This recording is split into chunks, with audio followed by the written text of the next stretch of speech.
रुड़की के civil line में जैन मिलन समिति व रुड़की अग्रवाल सभा के संयोजन से लगाया गया वैक्सीनेशन कैंप। रुड़की के सिविल लाइन में आज 18 से 45 व 45 साल से अधिक की आयु वालों के लिए निःशुल्क वैक्सीनेशन कैंप लगाया गया, जिसमें नगरवासियों ने बढ़ चढ़कर हिस्सा लिया। बता दें कि रुड़की जैन मिलन समिति व रुड़की अग्रवाल सभा के संयोजन से यह कैंप लगाया गया है। जैन मिलन समिति के अनिल जैन ने कहा कि वैश्विक महामारी कोरोना को वैक्सीन के माध्यम से ही मात दी जा सकती है। वैक्सीन के द्वारा ही हम इस महामारी से लड़ सकते हैं। उन्होंने कहा कि 280 डोज की उनकी प्लानिंग है, उनको 280 डोज अलॉट हुई है और युवाओं के साथ साथ 45 साल से ऊपर के लोगों को भी वैक्सीन लगाई जा रही है, जिसमें सभी नगरवासी बढ़ चढ़कर भाग ले रहे हैं।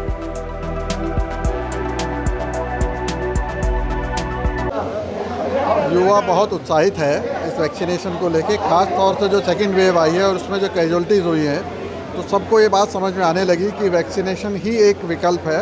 और जैसे कि थर्ड वेव का भी सुनने में आ रहा है, तो वैक्सीनेशन सबके लिए बहुत ज़रूरी है और टाइम से लगवाएं।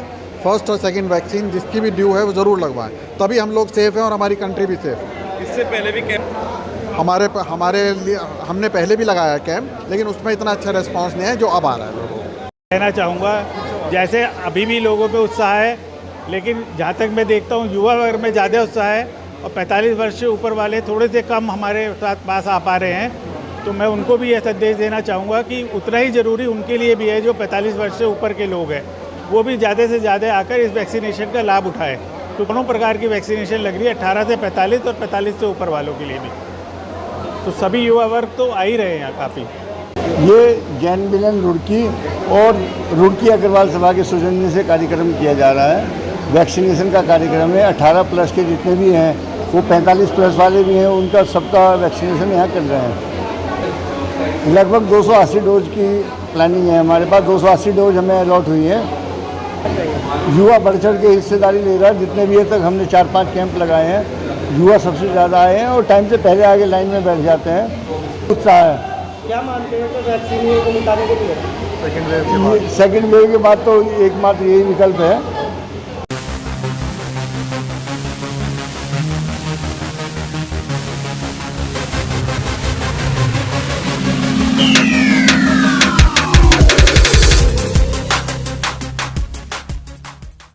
चौथे वैक्सीनेशन कैंप में 18 प्लस वाले युवाओं ने जोश के साथ लगवाई वैक्सीन। युवाओं को पसंद आ रही भाजपा नेता संजय अरोड़ा की कार्यप्रणाली।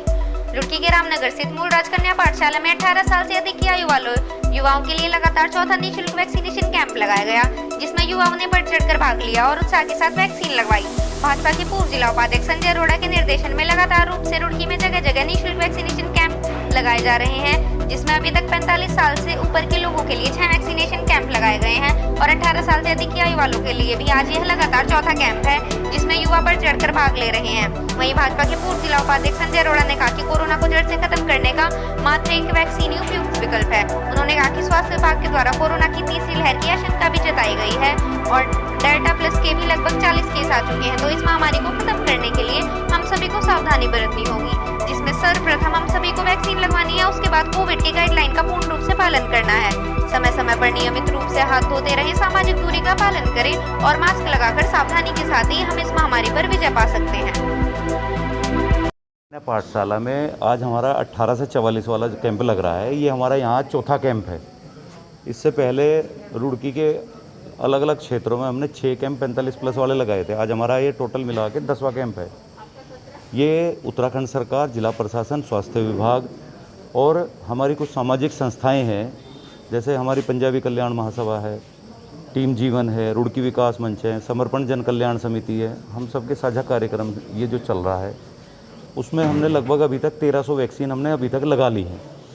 और अभी डॉक्टर गुलेरिया का रात में बयान देख रहा था, उन्होंने ये 4 से 6 हफ्ते के बाद तीसरी लहर की आशंका जताई है, क्योंकि एक डेल्टा प्लस वेरिएंट जो है नया म्यूटेशन क्योंकि हो गया, तो डेल्टा प्लस के भी 40 केस रात सुनने को मिले हैं। 40 केस तो आए हैं, 39 केस से अभी तक कितने हो गए होंगे ये कहा नहीं जा सकता। अगर हमें इस कोरोना महामारी से को ख़त्म करना है तो हमें कई चीज़ों का इसमें ध्यान रखना होगा। सबसे पहला तो उसमें है वैक्सीनेशन। जितना जल्द से जल्द हो अपना सबको वैक्सीनेशन करा लेना चाहिए, क्योंकि उनका ये भी कहना था कि अगर 2 वैक्सीन सबको लग जाती हैं तो 2 वैक्सीन के बाद एक तो जो कैजुअलिटी है घरों में, जैसे कैजुअलिटी हुई है, वो कैजुअलिटी रुक जाएगी। जो हॉस्पिटलों में आईसीयू में नहीं जाएगा व्यक्ति, और जो सीवियर बीमारी नहीं होगी, अगर होगी भी हल्की फुल्की माइल्ड होगी, और उसे 2-3 दिन में ही घर पे ही कवर किया जा सकता है। वैक्सीन का ये फ़ायदा है। तो इसलिए मेरा सभी रुड़की वासियों से और देशवासियों से सबसे ये अनुरोध है, जो लोग भी मेरी आवाज़ को सुने, उन सभी से मेरा ये अनुरोध है कि अपना वैक्सीनेशन वो अपने नियरेस्ट सेंटर पे जहाँ भी उनका हो, वहाँ जल्द से जल्द वो वैक्सीनेशन करा लें। दूसरी चीज़ उन्होंने ये कही है कि आप सोशल डिस्टेंस का पालन करें, कि आप 6 फुट से ज़्यादा की अगर दूरी पर रहेंगे तो वो जो बीमारी एक दूसरे से लगती है वो बीमारी नहीं होगी। इसके बाद आता है कि आप मास्क लगा के ज़रूर रखें। अगर 2 व्यक्ति सामने सामने खड़े हैं तो एक दूसरे की हवा से वो जाता है, मास्क लगा होगा तो एक को अगर है भी तो दूसरे को नहीं लगेगा। तो सोशल डिस्टेंस का पालन करें, मास्क लगा कर रखें, सैनिटाइज़र का उपयोग समय समय पर करते रहें, और जब भी आप घर पर जाएं हाथ ज़रूर धो लें। और जैसा कि अभी दुकानें वगैरह सब चीज़ें धीरे धीरे करके खुली रही हैं, तो शहर में भी भीड़ बढ़ना शुरू होगी। तो मैं शहर में भी सभी व्यापारी भाइयों से भी अनुरोध करूंगा कि जो भी आपकी दुकान पे आए उन्हें सबसे पहले कहें कि आप मास्क लगा कर रखें और थोड़ा सा दूरी पर उन्हें खड़ा करके रखें, और अपने पास सैनिटाइज़र रखें वो, और सैनिटाइज़र से जो भी आए उनके हाथ साफ़ कराते रहें। अगर हमें इन चीज़ों का पालन करेंगे तो कहीं ना कहीं हम बचे रहेंगे इन चीज़ों से। देखिए, हमने प्रचार प्रसार जो है व्हाट्सएप के, फेसबुक के माध्यम से और लाउड स्पीकर के माध्यम से हमने प्रचार प्रसार किया है कि हमारी कोशिश ये है कि हम कम से कम, क्योंकि हम रुड़की के वासी हैं और हमारी जिम्मेदारी रुड़की के प्रति कहीं ना कहीं है, तो हमारी ये इच्छा है कि हम रुड़की में जल्द से जल्द वैक्सीनेशन करा दें कि कम से कम हमारी रुड़की के लोग तो यहाँ बचे रहें। देखिए, युवा जो है इस देश की रीढ़ है। 60-65% हमारे देश में युवा है और युवा इस देश की रीढ़ है, हमें उसे बचा कर रखना है। और कहीं ना कहीं अर्थव्यवस्था में भी और सारी चीज़ों में भी युवा जो है अपनी भागीदारी हर जगह रखता है। तो इसलिए अगर हमें उन्हें बचा कर रखना है तो हमें उन्हें जल्द से जल्द वैक्सीनेट करना पड़ेगा। इसलिए हम लोग कोशिश ये कर रहे हैं कि 18 से 44 वालों को हम जल्द से जल्द वैक्सीनेट कर दें, क्योंकि 45 प्लस और 60 प्लस के तो मैक्सिमम लोग हो चुके हैं वैक्सीनेट। अभी सितंबर या अक्टूबर तक 18 से नीचे जो बच्चे हैं उनकी भी वैक्सीन की उम्मीद जताई जा रही है। तो हो सकता है कि दिसंबर तक सभी का ही, पूरे देश का ही वैक्सीनेशन हो जाए। और मैं माननीय मोदी जी को और अपने मुख्यमंत्री जी को भी धन्यवाद करना चाहता हूं, और स्वास्थ्य विभाग की टीम को जो यहाँ इतना सहयोग कर रही है उन्हें धन्यवाद करना चाहता हूं कि उन्होंने पूरे देश को जो मुफ्त में टीकाकरण ये सब कराया है, उससे लोगों की जो आशंकाएं थी वो भी ख़त्म हो गई हैं। और जिन लोगों ने भ्रम फैलाया था, अब लोग भ्रम की स्थिति से भी बाहर आना शुरू हो गए हैं। इसलिए जो अब लोग किसी की बातों में नहीं आ रहे, अब इसलिए लोगों की भीड़ भी आना शुरू हो गई है और लोग जागरूक हो रहे हैं। मैं धन्यवाद करता हूं उन लोगों को जो लोग जागरूक हो गए, टीकाकरण कराएं। मैं उन सभी का भी धन्यवाद करता हूं।